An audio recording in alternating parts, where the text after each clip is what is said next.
Hello, friends. Mary here with Boomers Blooming.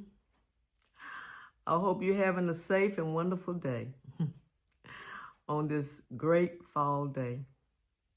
But the temperature is not as high as they used to be. You know, when I woke up this morning, friends, I normally don't turn the television on right away, but sometimes I do. And I don't know if it's for the company or why I do that. But today I turned the television on this morning, and I was looking at some of the things that are going on, especially here in the United States.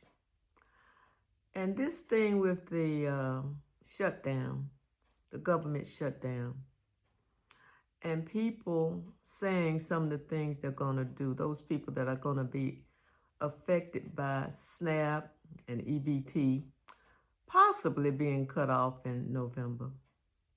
I really don't know if that's going to happen. I'm hoping that the government will come to some type of compromise and the shutdown will end before that time. But anyway, there were people on there saying that I felt sorry for them. But I don't condone violence and stuff like that. Some people were saying how if their EBT and their food stamps were cut off, SNAP was cut off in November, how they were going to steal, raid stores such as Walmart, Kroger, grocery stores, Sam's, you know how they were just going to go in and just take stuff. They were just going to go in and raid these stores. And also that if you had shoppers in the parking lot that had shopped and paid for their groceries, they were going to be subject to maybe being robbed as far as taking their groceries as they're trying to load their groceries into the car. I'm like, oh, that's awful. That's awful. I know people are desperate, but you know, to raid, to steal, to plan to harm other people, I don't think that's right. In fact, I know it's not. So I began to think back when I was a young child, when I was a young girl, you know, small child. My mom raised us, and my mom struggled during that time because my father died at a very young age. So she had children to feed, to take care of, and mouths to feed. So my mom worked in the cafeteria at my high school. She was a cafeteria worker. That's back during the time when they didn't have prepared food shipped into the cafeteria for children. They prepared their food fresh every morning. And so my mom would have to be there like maybe say 6 o'clock in the morning, maybe 5:30, to help in the preparation of the fresh food for the lunch of the children. And if they served breakfast. I can't remember if they served breakfast at that time, but I know they served lunch. My mom also worked as a domestic house cleaner. She cleaned houses, and all of these things were done to supplement her salary and to take care of us and provide food and shelter for us, okay? So I was thinking about that this morning, and it brought a new awareness of as far as what my mother went through during that time. Of course, I was a child, and I really didn't understand. Back then, you didn't have EBT cards. You didn't have, what my mom had a little assistance from the government, just a small amount. And she didn't get that very much. But back then, you had a book of stamps, food stamps. And you would go to the store and you would tear out those food stamps to pay for your purchases, okay? And so my mom asked me to go to the store one time to take those food stamps, to take that booklet, and to pick up something. I didn't want to do it. I was ashamed. I was ashamed to let my friends know that we were on food stamps. I was ashamed that they would laugh at us. I was ashamed that they would think we were so poor. There's a saying that when you're a child, you think as a child. Well, I thought as a child. Okay? So my mom also qualified for federal food substances. Now, a lot of you young people probably don't even know about the food stamp book, and you probably don't know about the subsidies that we got from the government. They came in the form of canned meats. I can see that meat now. It came in a can about like that. It was a silver can, and it had some type of USD stamp on it and what was in the can. I remember my mom going to pick up those items, and she would come back with, you got blocks of cheese back then, just blocks of cheese. You got powdered milk that you can make milk out of. You got a great big bag of rice, great big bag of beans, different types of beans. You got a great big container of lard, lard. You don't hardly hear that term anymore, grease that you fry stuff in, cook with, lard. All of this was from the federal government, from the subsidy program, okay? We got canned fruit. We had, I think we got flour, sacks of flour. I think maybe sugar, things like that. I remember getting these great big jars of peanut butter.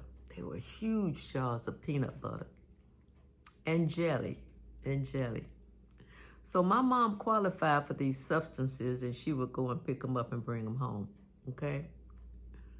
Now, my mom did the best she could. My mom was a loving, kind person. And she fed us and took care of us, okay?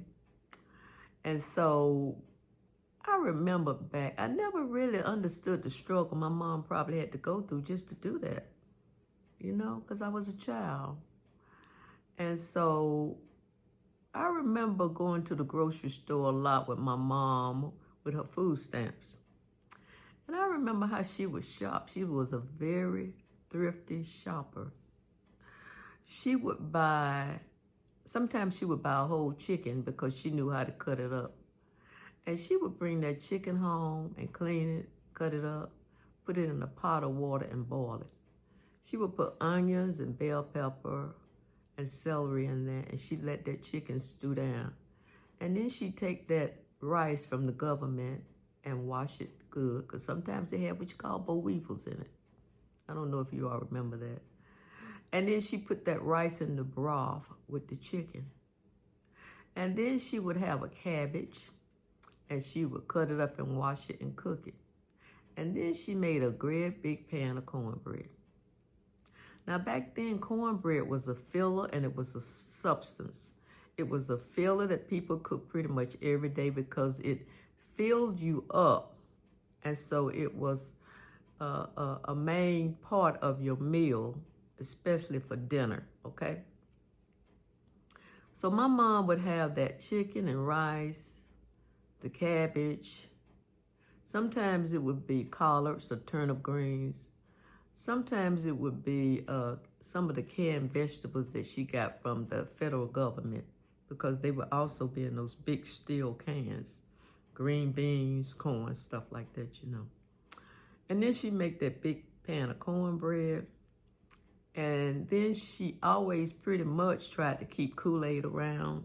And of course we had water. So if she had Kool-Aid, she'd make a big pitcher of Kool-Aid. Now you talking about sitting down at dinner with chicken and rice, cabbage, cornbread, and a big glass of Kool-Aid. So filling and such a blessing. So filling and such a blessing. I remember my mom used to buy neck bones. Back then, she would bring them home and clean them, put them on, let them stew down. And then she would peel white potatoes, because sometimes from the federal government, she would get a bag of white potatoes. And even though they didn't give a whole lot of fresh stuff like that back then, but sometimes you get a bag of potatoes. She would cut those potatoes up in cubes, and she would wash them and put them over there with those neck bones. She would let them stew down and get soft with those neck bones and that neck bone gravy. And then, like I say, she might have a can of green beans she would open, Or she might have bought a bunch of collard greens or turnip greens. And then she'd always make a big pan of warm, delicious cornbread. So, what I'm trying to say is that I remember those days. I remember those days when times were hard, food was scarce for us as a family. But I never heard my mom not one time, not even her friends, talk about looting, stealing, taking from other people, or hurting people. I never knew my mom to do any of that. I never knew my mom to steal, take what was not hers. I never saw that. I never saw my mom do any of that. Even though times were hard, my mom tried to do the best she could to put food on the table. Because like I say, my father died at a very young age. And I was very small, just a little tiny child when my father died. So my mom did the best she could. She never compromised her morals or what she felt was good. She never compromised any of that. She just did the best she could with what she got. You know what I'm saying? I'm not trying to down anybody now. I'm just saying this is how it was when I was a child. You know, back during the Depression and during the World War I and World War II, those were very hard times. People had to make ends meet. They had to try to feed the family, the kids. You know, there was a lot of challenges back then. You know, what's going on today is pretty much nothing different. People have always been faced with challenges, but it's been how we handle those challenges, okay? I remember if my mom didn't have enough in her food stamp book to buy a chicken, she would buy chicken backs. She would. And she'd bring those chicken backs home because they can flavor that broth so good. And sometimes, if she didn't have potatoes to put in that broth, she would put rice in there, okay? You know, when I was coming up, I imagined McDonald's existed then when I was a child, and I imagined maybe Burger King, Wendy's, maybe Kentucky Fried Chicken, I don't know. But I never knew about any of that because we never ate out. We didn't have money to eat out. Our meals were always at home. My mom always cooked, and she always stretched whatever she had. You know, she always shopped wisely. And she was so good at cooking that whatever she cooked was really, really good. You know, from the federal government, like I say, we used to get those great big jars of peanut butter. And my mom always tried to keep bread in the house, white bread. And we would make those sandwiches with that peanut butter and jelly, if we had the jelly. Boy, do I remember that. And my mom would go to the store and she would buy those rolls of bologna. Not the sliced bologna, but the rolls, you know, that you brought home. And they were wrapped in that red wrapping. And you cut off what you wanted. And she sometimes would fry that for breakfast. Cut that bologna off and fry it for breakfast and make some toast. You know what I'm saying? She made it work with the help of God. She made it work. And she didn't take from people. And she didn't suggest that because her life was a challenge, that she was going to make it hard for other people. She never did that. And I never heard her friends talk about it either. Looting and stealing and taking what's not yours. Okay? I can remember those times so vividly now as I sit here and I think about it. I can remember those meals my mom prepared on little or nothing, but she did it.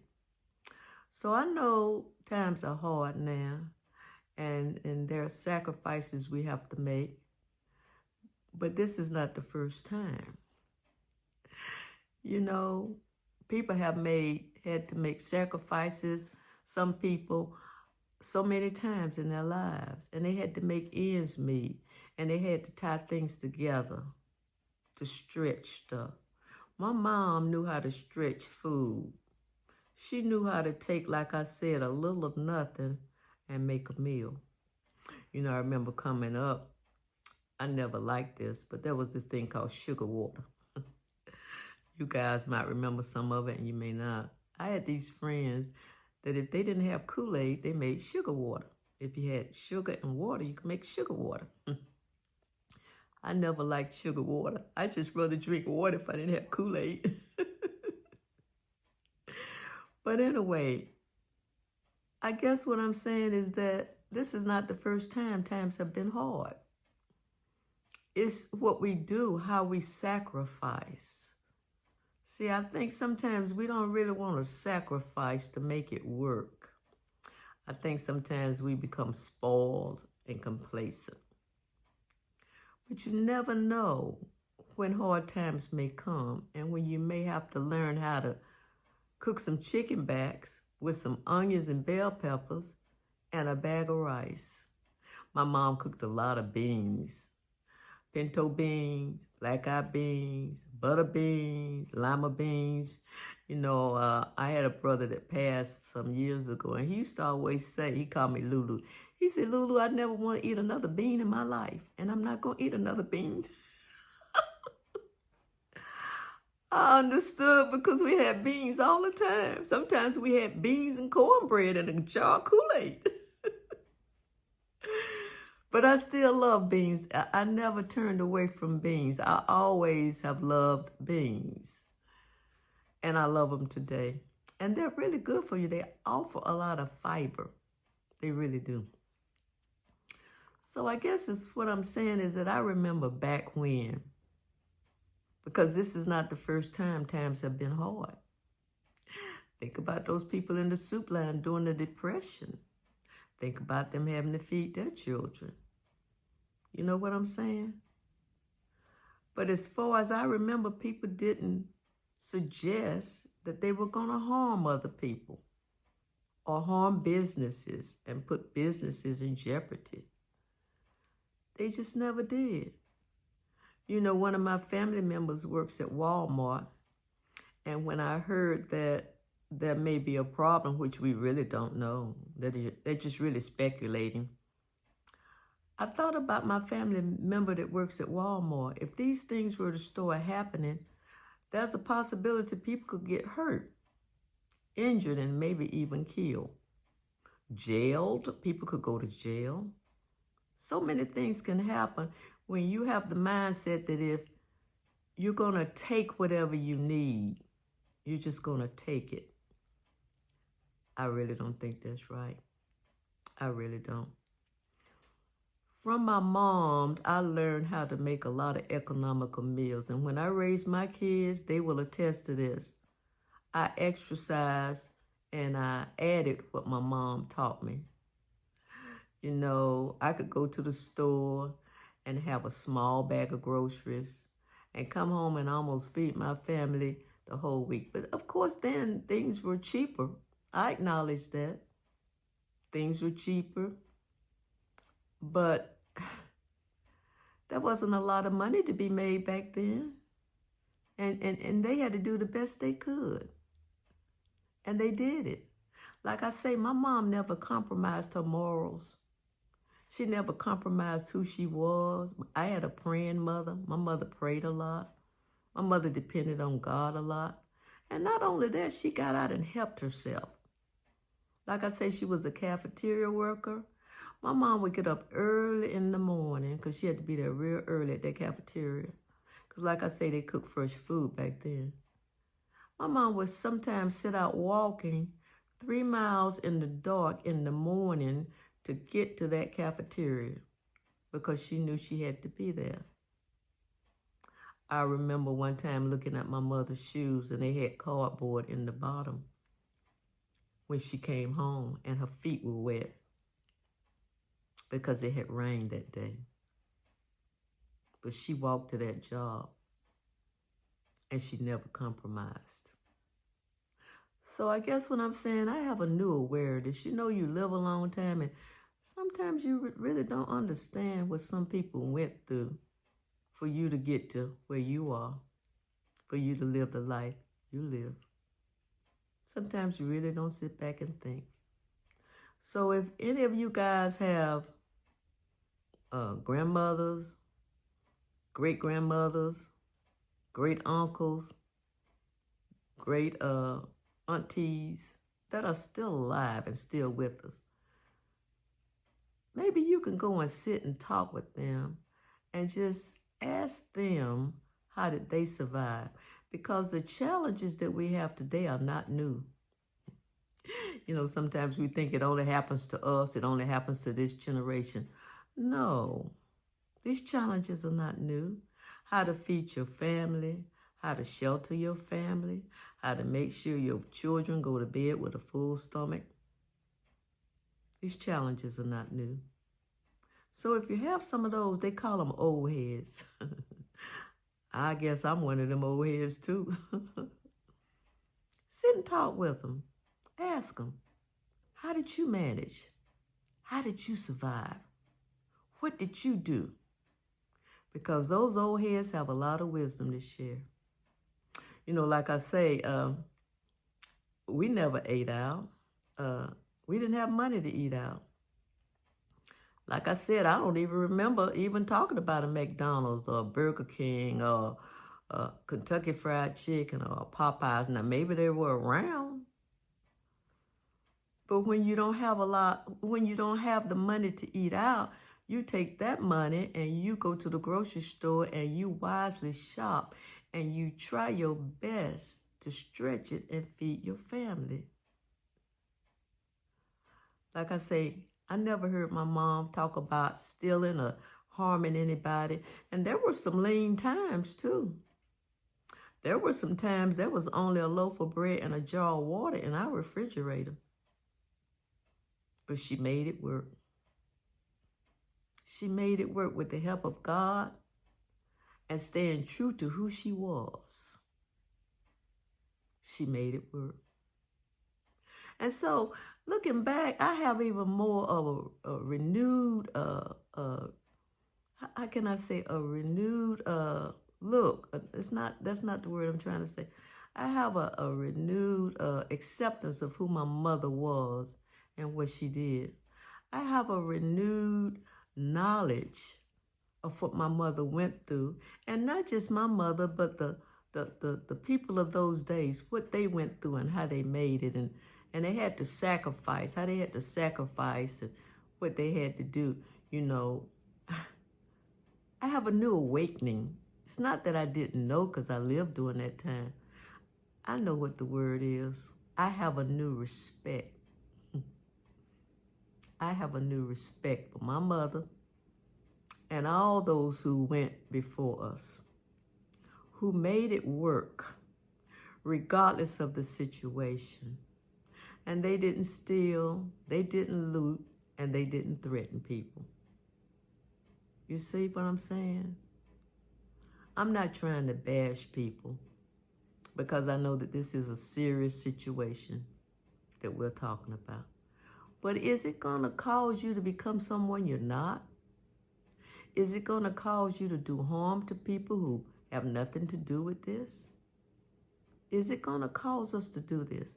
Or are we going to look for a way to survive until things get better? Because they will get better. We're just going to have to put on our boots and strap them up. A lot of the habits, a lot of the foods that we used to eat, we may not be able to afford those anymore. We may have to scale it down a little bit. We may have to start putting on a pan of cornbread every night and putting some butter on top of that cornbread. Putting on a pot of beans to go with that cornbread. Opening a can of green beans or getting a bunch of collard greens and bringing them home and cleaning them. And I know a lot of young folks don't know how to clean collard greens and turnips, and a lot of them don't know how to cook it. But you can learn. You can learn. Just ask some of those people around you who have survived. They're survivors. How did you survive? because this is not the first time this has happened. Oh, the circumstances may be a little bit different, but people have always had a challenge, some of them, how they were going to put food on the table, how they were going to feed their families. I remember them bologna sandwiches we ate from that long roll that had that red wrapping around it. I remember the cheese sandwiches we made from that block of cheese from the government. I remember the Spam. Oh, that Spam was terrible. But when you're hungry, you will make it work. We used to get these cans of Spam from the government. And of course, they would be in those silver cans. Looked like I remember all of that type of stuff was in a silver can with a stamp on it. And right up under there, it told you what was in there.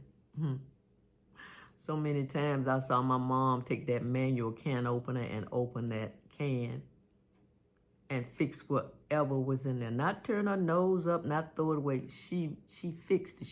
She did the best she could. And guess what? Most nights we went to bed full. I think we may have to get back to some of that. And if you don't know how to get back to some of that, ask somebody that's been around for a while. I'm sure they haven't forgotten, most of them, how they became survivors, how they made it, how they fed their families and their children. You know, another thing I used to hate that we used to get from the government, it was that powdered milk. Oh, that powdered milk was treacherous. You got this big thing, a can of powdered milk. Oh, and you know what else we got? We got powdered eggs. They came in this big can. My mom used to open those powdered eggs, and then she poured the water in the saucepan in the bowl, and she mixed those powdered eggs in there.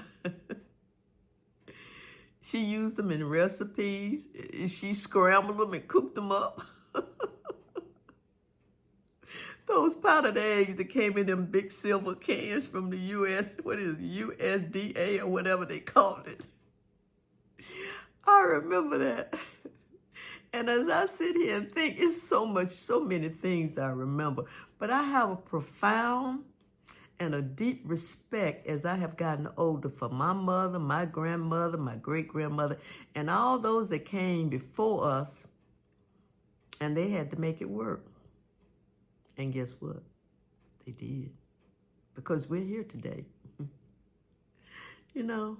So when I turned the television on this morning, there's a lot going on, and I really felt sad for the people that are afraid of losing their benefits, their SNAP and their EBTs, how they're going to feed their kids. I felt sorry for them.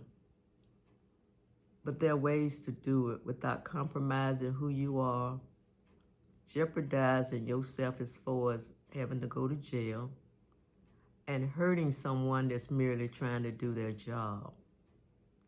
We don't want to do that. We don't want to do that. Like I said, go back. If you got some of those old heads in your family, go back and ask them, how did you survive? What did you do? I guarantee a lot of them going to tell you exactly what I said. So I just wanted to share that with you all today, because to see people saying they're going to just loot stores and they're going to, anybody that might get in the way, they're going to be hurt. You're going to take, you're going to steal. And I know it's a desperate time and people are desperate. I understand that. But are you going to really compromise? And don't forget, your children are looking at you. They're looking at you too. They're watching what you're doing. Just like I watched what my mother did. Just like I saw how my mother took just a little bit of something, and she stretched it, and she made it good. And we all sit around the table, and we all had our bellies full, if it was only from cornbread and beans and a jar of water. But guess what? We went to bed full. We weren't hungry. You know, that's all I'm saying. I'm just thinking about how it used to be. Reminiscing, being a little nostalgic. Having so much respect for those people who have come before us. And how did they survive? What choices they made, Because you know, there's an old saying that there's nothing new under the sun, that life just goes around and around. That I believe that there's nothing new under the sun. Sometimes people think their generation, or they think they're the only one experiencing these problems, but there's nothing new under the sun. People have come before you. They have had the same battles, the same choices to make before we came, you know? So I don't know if this shutdown is going to affect, I don't know if this shutdown is going to affect November. I hope it doesn't. I hope nothing is cut off. I hope that the government comes to a compromise before that date, because they need to. But if they don't, find out ways to survive without jeopardizing your integrity, showing a negative influence to your children, and possibly going to jail. You don't want that. You don't want that. You know, I just wanted to say, like I say, I don't judge people. And I don't, because I'm not the judge. God is the judge. I just wanted to share some of these things with you about how you can stretch meals, how you can make a big pan of cornbread, put your pot of beans on, maybe get you some chicken. And I know food is high. Everything is high. It's high for me too. But even at that, I know how to survive. I'm a survivor. I know how to survive. I know how to cook. I know how to stretch. And I knew how to let my kids go to bed with full stomachs when I was a single parent after my first divorce. I knew how to do that. You know why? My mother taught me. And right along with teaching me, she taught me to be true to yourself, to don't compromise yourself. Do what's right. She taught me that. And I'm so thankful for the kind of mother I had. And that day I sat down with my mom and her feet were wet because she had cardboard in her shoes. And it had rained that day. It touched my very being, my very soul, my very being, because those are the things she did. When she went to clean houses, she was a domestic worker. And she kept other folks' kids. And she scrubbed their floors. And she cleaned their bathrooms. My mom was a wonderful person. And not only was she a loving, wonderful person, she was a survivor. And because of God, and because of my mom, I'm a survivor. I can take a little and make a lot. You know, it's almost like that parable in the Bible with Jesus, you know, and they only had, I think, 2 loaves of, was it fish and bread? And he multiplied it and he fed a whole multitude of people. I'm not Jesus, of course, and I'm not like him, and I'm not trying to compare myself to him. But I can take a little and make a lot because my mom taught me.